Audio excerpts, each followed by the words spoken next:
Want to stop juggling spreadsheets, calendars, and a dozen apps just to run your rentals? Logify makes it easy. It's an all-in-one toolkit for hosts. Build a direct booking website, automate guest messaging, and keep all your channels in sync. Running your rental business your way has never been simpler. And for Good Morning Hospitality listeners, you can get 20% off any yearly plan with code GMH20. Just check the link in the show notes to get started today. Welcome to Good Morning Hospitality, your one-stop shop for the latest news, noteworthy trends, and thought-provoking discussions across the industry. From hotels and short-term rentals to all things travel and hospitality, you'll find each episode equips you with the information you need to start your week. Join us on Good Morning Hospitality every Tuesday, wherever you get your podcasts. Good morning, my friend. Good morning. Good to see you again. It is so nice to see you. I mean, I even forgot what you looked like, and I've missed you. I'm not ashamed to say it, Sarah. I missed you. Same here, Leo. Same here. What have you been up to, buddy? You were gallivanting last week as well. Yeah, it's been busy, actually, to be fair. It's not just you that lives the fun life in Uruguay, right? It's not just you who gets to go on all the good travels, but I'm sure we're going to get to you. What have I been up to? So, I mean, we've been down in Brighton. We've been looking at nurseries. So I think we've settled on a couple of good nursery options. So this morning, I was one of those people commuting on a train to London. I was a commuter for the first time in my life, which is, I felt quite fun. I felt like it was a novelty. I'm sure in about 6 months, I'll find it utterly depressing, but there you go. I was, I'm living the commuting life. And yeah, we had our lovely family holiday last week in a beach town near Marseille, a beach town called Bandol near Marseille, which I don't know. Sarah, have you ever been to that part of the world? I have been to that part of the world, but I have not been to that specific town. So yeah, I have a friend that lives in the south of France, and I visit her like at least once a year. And so we go kind of all over small towns, but she's a little bit farther inland, kind of past Aix-en-Provence. Yeah, very nice. Oh, by the way, I like the French accent you pulled out there for Aix-en-Provence. That was very good. Thanks. I try. Yeah, very good. Very good. No, it's wicked. I loved it. It's such a nice part of the world. We found this beautiful beach, which is, I guess, a cove just off, like there's a natural harbour and then a bit of a man-made harbour built into it. So it's built this lovely cove. So perfect for the little kids because, I've got we went with some friends who also have small children, but I've got a 3-year-old and a 6-month-old. And my 3-year-old normally gets a bit scared at the beach because the waves crash, right? They crash over. Whereas she was really excited. Like the next day, I mean, this is a very kind of like London kid moment. I really enjoyed it. She went, "Can we go back to the swimming pool again, Daddy? Can you book it? Can you book the swimming pool?" I was like, "Sweetie, it's a beach. You can just turn up. You don't have to pay it. You don't have to pay anyone any money to use it. It's free. Just enjoy it." What a gift. What a gift. And we STR'd. We STR'd successfully. Very old school in the sense that the host did the hosting and lived on his boat whenever he had guests. So we had a really nice place. And it kind of meant it was a bit rough and ready, but he kind of came to fix things up when they broke. But it was kind of all held together slightly by a shoestring. And there were ants that we had to kill with, apologies to anyone who doesn't agree with killing ants, but we had to kind of kill ants that were kind of in the kitchen. With spray. But it was a nice place. I'm trying to be positive about it. It was an interesting experience. And I think what kind of made it sufficiently interesting that I would give a positive review was on the last day, there was cats sort of running around the place. And cats that belonged to different neighbors, and everyone seemed to kind of live in each other's houses, all family living next door to each other. On the last day, one of the cats that I think belonged in our place, I'm not 100% sure, came in with a little kitten in its mouth. And it had seemingly just given birth to a kitten. And then it spent all evening, sort of snuggled away in the corner. And we had to feed it milk, and we phoned the host, and he said, "Wow, I didn't realize she was pregnant again." And so we had to sort of take care of a kitten. And you can imagine how much my kids enjoyed that, right? They were loving it. Oh my gosh, I love it. I always have a phrase, Leo, which is whenever I visit a town, if there's no cats around, I don't trust it. I don't trust a small town with no cats. And so I think, especially if it's a more rural location, like what is an Airbnb without cats? loitering around. What? They're not to be trusted. It's everything that's right about our industry, right? You know, without making too much of a serious point about SDRs, it is everything that's right about our industry. You'd never get a cat running around a Marriott, would you? You know, like that would never fly. That would never fly. But it was there. It was a kitten came in, and we were suddenly part of the community. It was great. You know, like it was very cool. Anyway, so we were close to the beach, which I really liked. We were also close to a hill, so I would go running up the hill with my buddy that we were on holiday with. Tremendous views of the town, and there were nice vineyards in the hills, like phenomenal, just phenomenal. That sounds amazing, Leo. You do send me the link. Maybe next time I go, I'll go with my friend. I will. Or maybe you'll go with your Uruguayan partner, considering that you had such a successful trip to Uruguay. So for the audience who Sarah and I like to stay in touch on WhatsApp, we like to chat, and I was getting very sporadic, occasional updates from Sarah, but it seemed, I must say, like you were having a wonderful time. Come on, tell us all. How was family? How was family meetup? It was really lovely. It is chaos. Like, I'm an only child, and so I'm not used to the chaos. And he's got 2 sisters, and they've got kids, and so it was constant noise and playing games. And I think I had my hair braided and mostly pulled out in like 17 different ways every day, which is fine. It was really, really great. I had a fabulous time. It was very, like, much more of a slowed down approach, I think, because the goal was to meet the family rather than necessarily like traveling. We did see quite a bit. It's a pretty small country, and so I think it's like a 5-hour drive. Sounds very American. 5-hour drive from like one side to the other, and so it's pretty easy to cover a lot of ground. And so we went all the way up along the coast, and we stayed in actually a really interesting. I don't think it was an Airbnb, but it was very Airbnb vibes. It was like this cabin right in front of the seafront. And it was like a friend of a friend, and they came around and had the key, and we had to kind of do our own cleaning before we left. It was very like, hey, I'm lending you this. And it was my partner's dad, and he has, like, I guess, connections. Whenever with work, he goes and stays in these cabins when he goes up to that part of the world. So it was really, really lovely. Lots of card playing, which I've always been a card shark, Leo. I used to play a lot with my cousins and with my grandparents. We would sit up until like 2 a.m. when I was a kid on summer holidays, just playing every card game you can imagine. And so it was really good. It felt like home. It was nice to kind of meet people. I felt really comfortable. I ate a lot of meat and drank a lot of red wine, and so no complaints over here. No complaints. It was Brilliant. lovely. Love it. It's good to be back in the routine, I think, for sure. I was missing my routine and gym and home and everything. So it's good to be back. Yeah, I mean, red wine and meat is definitely a holiday, isn't it? You can't do that 51 weeks of the year. That's your kind of 1 week treat, right? Yeah, exactly. Yeah. So I think we're both probably a little bit dusty and sleepy in terms of getting back into our exercise. So we won't shame each other. Let's just have a truce. We just won't even mention it. Like, you know, luckily I'm just filming from my sort of neck upwards, so you can't see the damage I've done. Needless to say, I ate my own body weight in croissants. And that was nice. That's what you have to do in France. Why is it as well? French listeners and, you know, non-French European listeners, dispute this if you want. Sarah, as a Barcelona resident, I think you'll agree with me. Why is it that when you're on the French side of the border, or when, you know, for us, it's like traveling down on the train, for you, it's traveling up from Barcelona.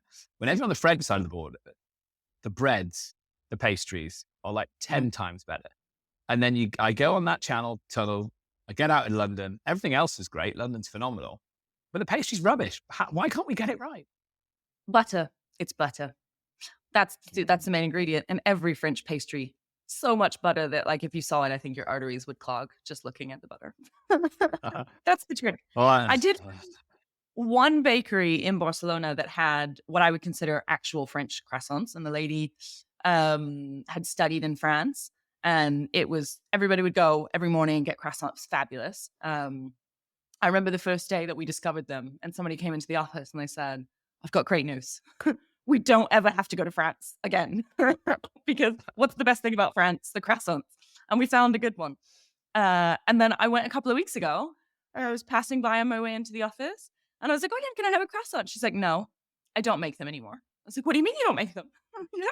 You're the only decent croissant in town. She's like, no, I stopped making them. Too much work. So No more croissants. I don't know where I'm going to get my fix anymore. I guess I'll have to go to France. Maybe the good people of France told her to stop doing it because she was taking the tourists away. Perhaps it was an inside job. Maybe so. Maybe so. I don't know. well- There was something really seedy going on with her and one of her providers. I walked in, there was snogging one day, and then there was a bit of drama. She was like my favorite place, not only for the croissants, but also for the drama, you know? Maybe that's how you get your hands on the best croissants, right? Just make sure you snog the delivery guy. Good to know. Good to know. Good to know.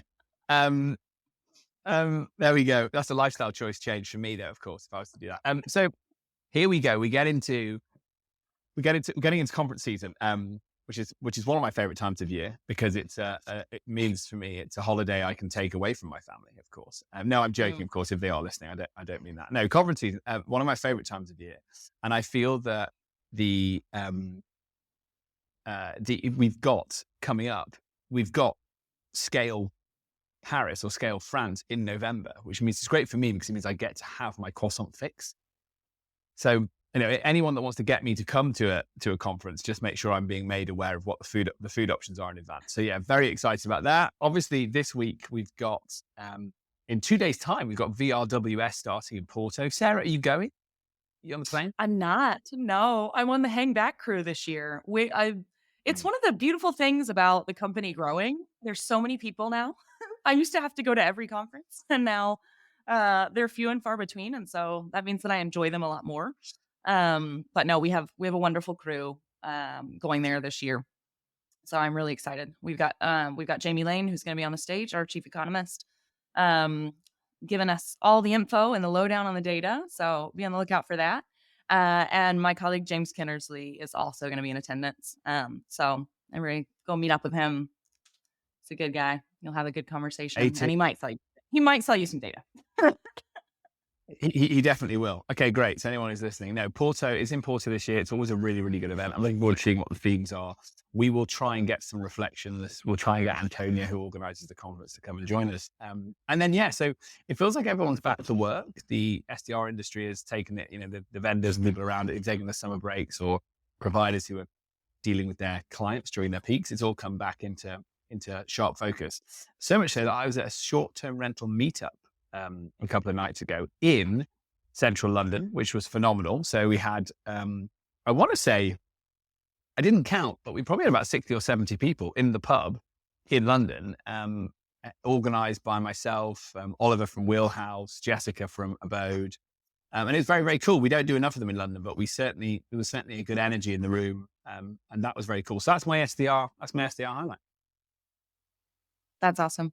It's going to be a great time, Leo. I can't wait to see all the photos and videos and content coming out of that conference. I think every year there's a bunch of people also that do like Facebook Live and live streaming on YouTube and stuff like that. So it'll be really good. It's one of my favorite conferences, I think, the VRWS, because it's a great chance to just meet so many local operators and people who are doing it the right way and want to learn from each other. And it's collaborative. And for me, that's one of the best parts about our industry. It doesn't have to be, you're my competition, I'm never going to help you. It's more like, oh yeah, sure, I can help you find cleaners in this area. Oh yeah, we left that market because of this. What were your pitfalls? And you're going into that market. I don't know. I just find the roundtable discussions and the conversations and connections that take place there really, really lovely. So yeah, I agree with you. I think that's a really nice way of putting it. Let's call him out. Antonio, if you're listening, buddy, come and tell us about it next week. We want to hear all about it. You'll probably be exhausted from hosting it, but come and speak to Sarah and I next week. Guys, let's get into it. We can't stay on holiday forever, Sarah. I feel like we could just spend the next hour catching up. And there's so many more questions I want to know about how good the red wine is in Uruguay, but I'll hold out. First thing that jumped out to me this week was an article in Short-Term Rentals. Thank you, Paul Stevens, as always. US, but I think this is really worth talking about because it's a global trend for sure, and one I really want to dig into. I want your thoughts on it, Sarah. Zumper has announced a partnership with Airbnb to market Airbnb-friendly rental communities directly on their platform. Okay, so you know me, I'm an enthusiast for all these things, but this one I love. I love that we're talking about something potentially positive within the industry in the urban area, where we're talking about inventory that has previously not been advertised or been able to advertise itself as short-term rental friendly, suddenly there being a partnership in place to encourage building operators to allow SDRs, and for lots of good reasons, because clearly it makes it more appealing to tenants who might want to come and rent. So as a consequence of that, you can either slightly increase the rent because there's a resale value to what they're buying, or you can dip a little bit yourself in the commission and benefit from it that way. So let me tell you a little bit more about it. So it's part of Airbnb's drive, obviously, to make short-term rentals more accessible to more people and allow renters to get in on the action. Paraphrase, it's Airbnb's way of getting more supply. And I'm only saying that like that because I'm beating you to the punch, because I know that would have been your opening line. That's how you described it. So from now on, all Airbnb-friendly apartments will receive a special badge on Zumper, and essentially, the Airbnb-friendly communities can also elect to earn a share of revenue, as I said, from the stays, as well as have visibility and controls over the number of nights that may be hosted per year, occupancy limits, etc. So now we get into the nub of it, right? For anyone who'll listen, I talk about the fact that I cut my teeth in the short-term rental industry at One Fine Stay in London in 2011. And it was very, very early days for the industry. And what would happen is we would get some amazing apartments within larger buildings. London clearly has lots of individual properties that look more than most capital cities, maybe more like individual units, standalone. So it's easy, it's less regulated in that respect. But there are still a lot of shared buildings. And we'd get in and we'd have some brilliant properties, really first in the door, and we'd lose them. I've mentioned the Barbican before on this podcast, an iconic housing area in the middle of London, 1970s. Like, Google it if you've never heard of it. It's amazing. And we were turfed out because the Residents Association stopped it. And what would happen was, it only took one guest to go to the concierge and say, I'm staying with One Fine Stay. And then they Google who One Fine Stay were. The game would be up. It'd be the end of it. So it's a problem that's plagued the industry from its inception, which is actually lots of people within a building probably want to do short-term rental for a small portion of the year or some of the year, but they're too afraid to start the conversation in case they get kicked out. And even that's normally based on people that own within a larger shared building. If you rent within a larger shared building, you probably feel even more vulnerable to what the building's rules are. And therefore, you're more likely to adhere to them, even though secretly you might be desperate to do it. So I think it's very, very cool.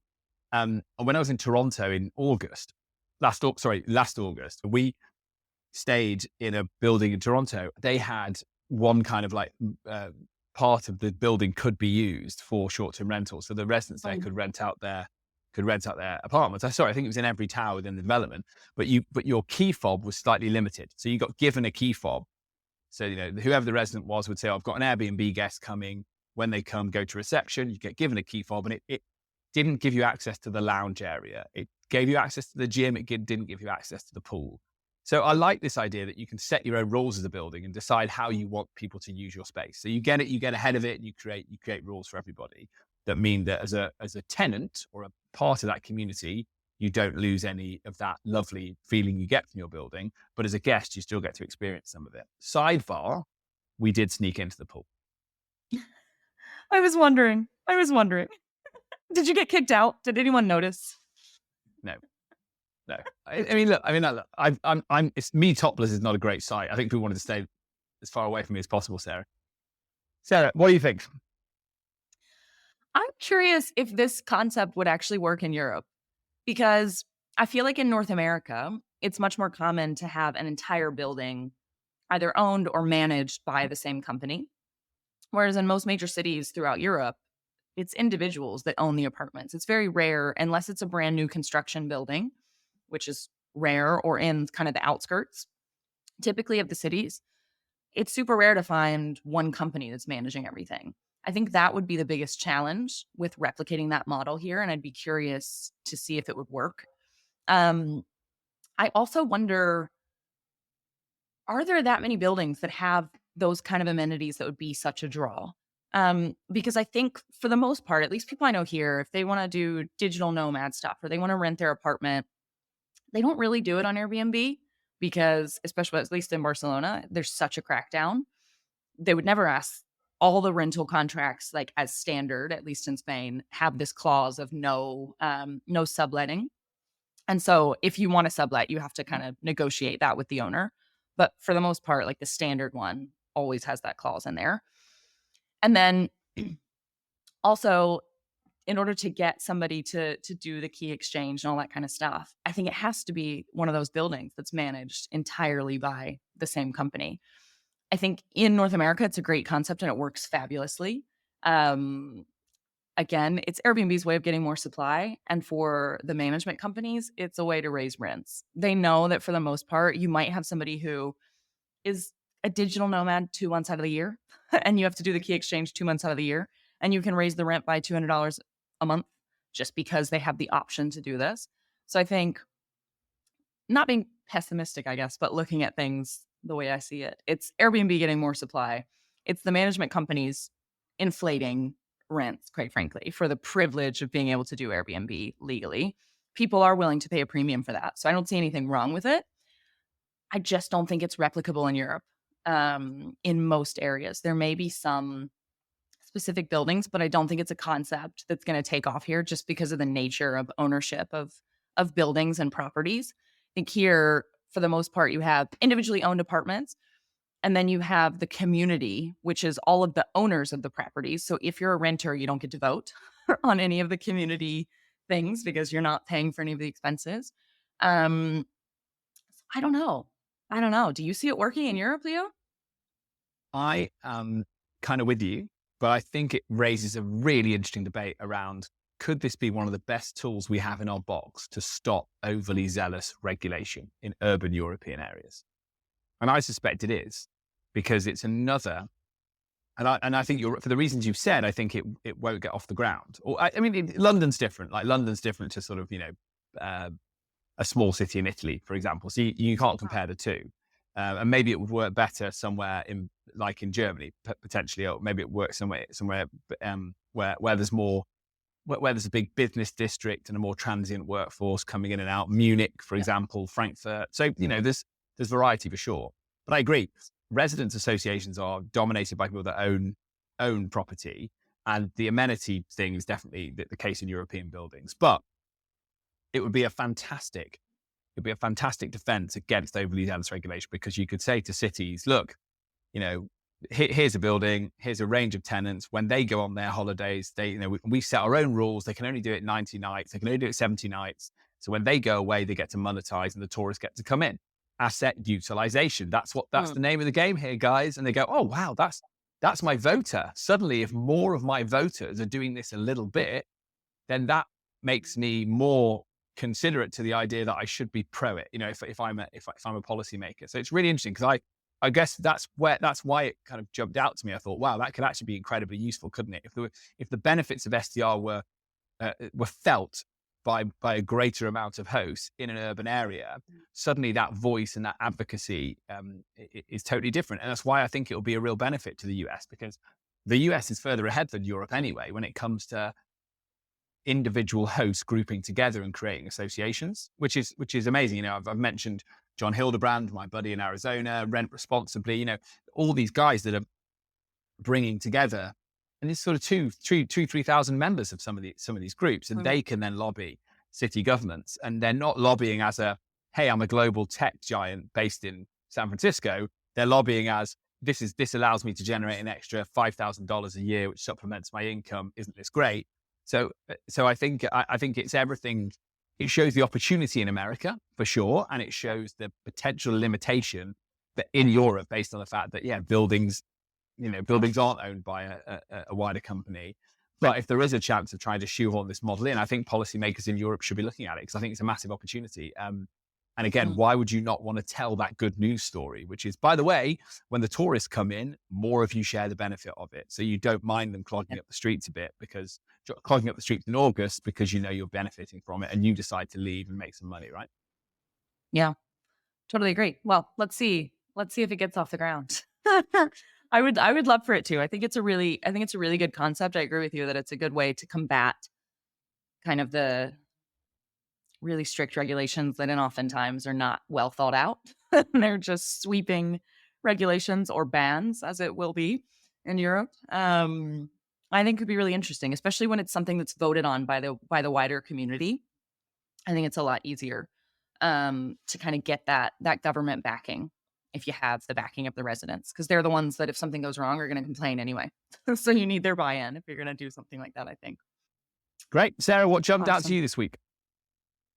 Yeah, what jumped out to me is an article in Skift, and it's the short-term rental hosts confront the cleaning fee conundrum. This is one that I think most of our listeners will be familiar with. So for a while now, in the majority of countries, with the exception of the US and a handful of others, including Uruguay, randomly, has been all hosts have been required to, within Airbnb, they display the full price. So that includes the cleaning fees, that includes any of the service fees.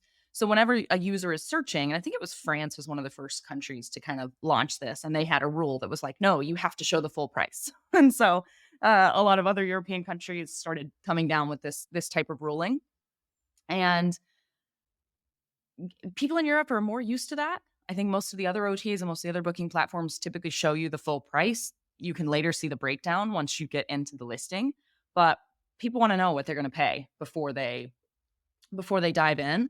Whereas in the US, as well as in a handful of other countries, the hosts have had the opportunity to choose if they want to show the full price or if they want to have cleaning fees as something separate.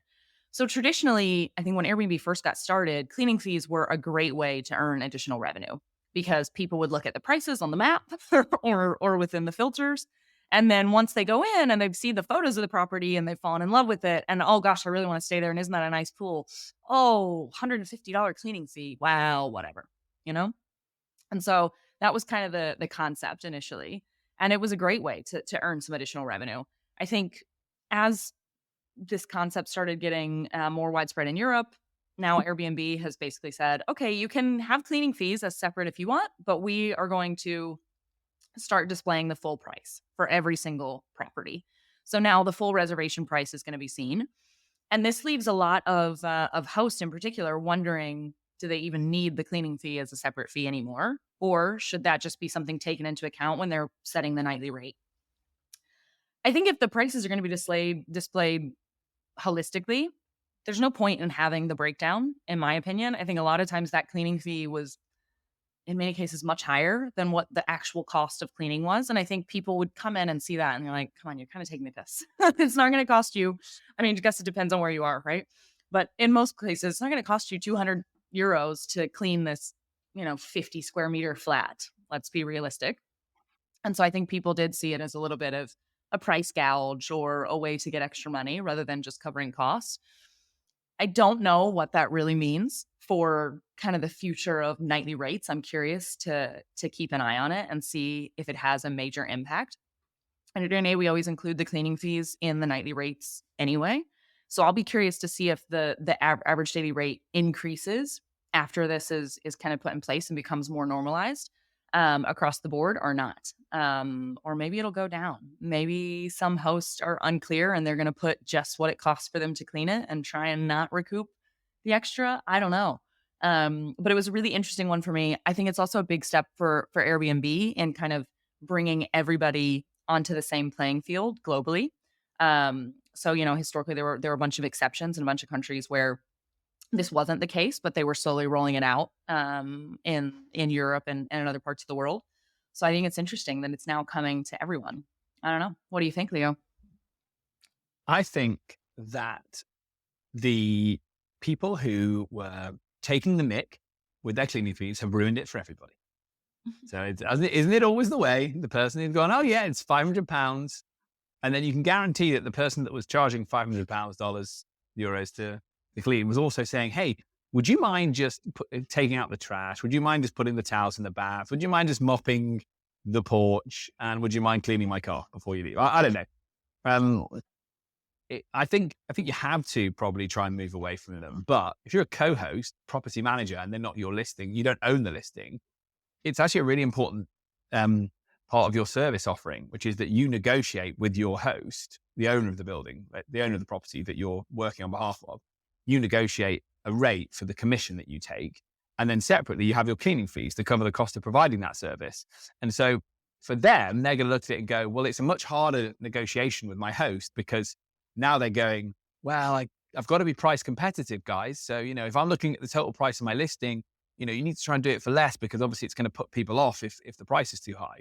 So when there's that slight separation between rate and cleaning fees, it allows you to go, well, I think a fair price for this, or I've calculated what it costs to get 2 cleaners in here and sort it all out. I can do it for $100. I can do it for $150. That's the rate.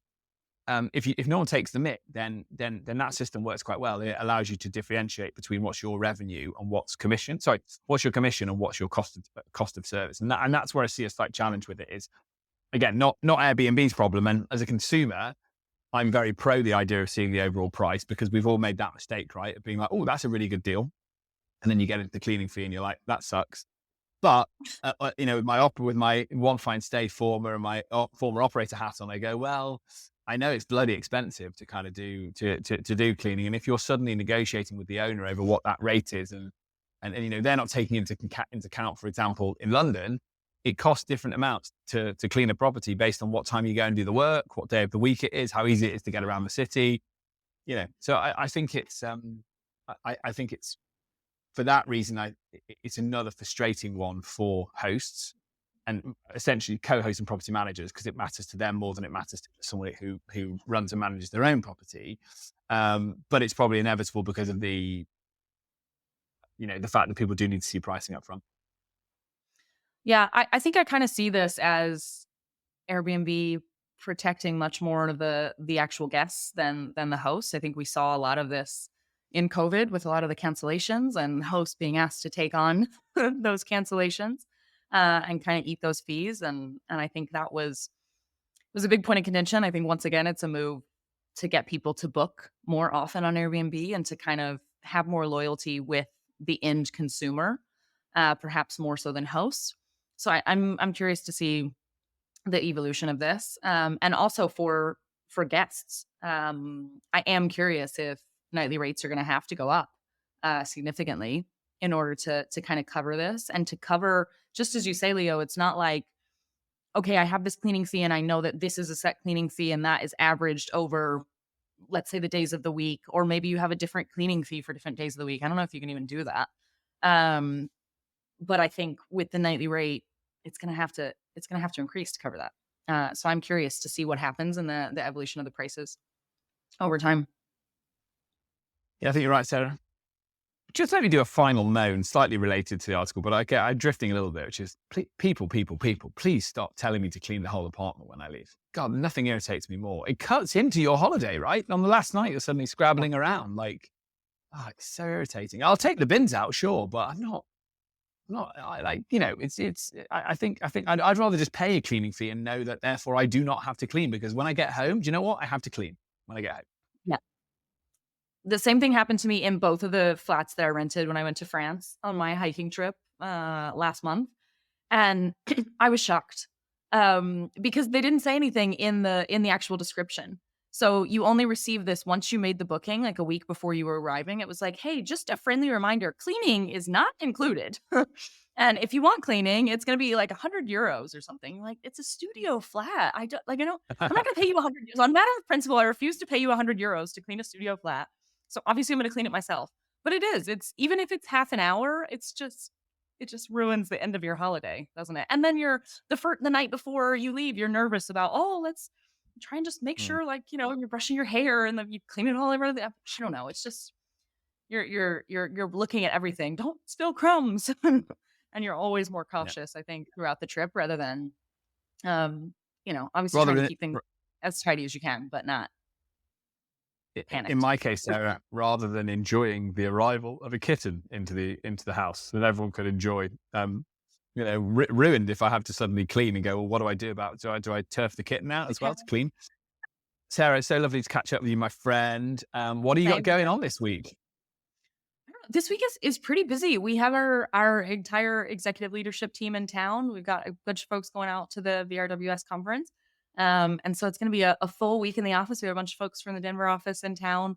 A lot of them arrived last week. So it's going to be pretty intense and great. It's always nice to have that connection with those that maybe you don't get to see in person as often. So it's going to be good. What about you, Leo? other than travels? Well, I'm actually, just gearing up for more conferences, and I'm getting myself ready. Got Verma in a couple of weeks, but this week, these next couple of days are joyfully a little quieter, and then the madness really begins. So yeah, we'll catch up next week. For everyone at home, thanks for joining us.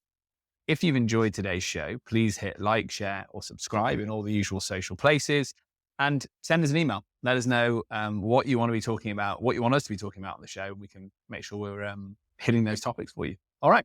Until next time. Thank you.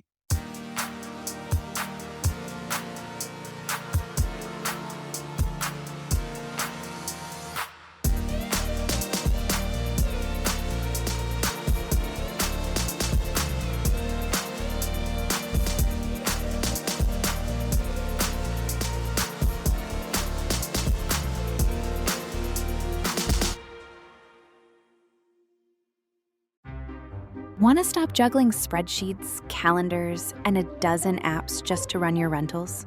Lodgify makes it easy. It's an all-in-one toolkit for hosts. Build a direct booking website, automate guest messaging, and keep all your channels in sync. Running your rental business your way has never been simpler. And for Good Morning Hospitality listeners, you can get 20% off any yearly plan with code GMH20. Just check the link in the show notes to get started today.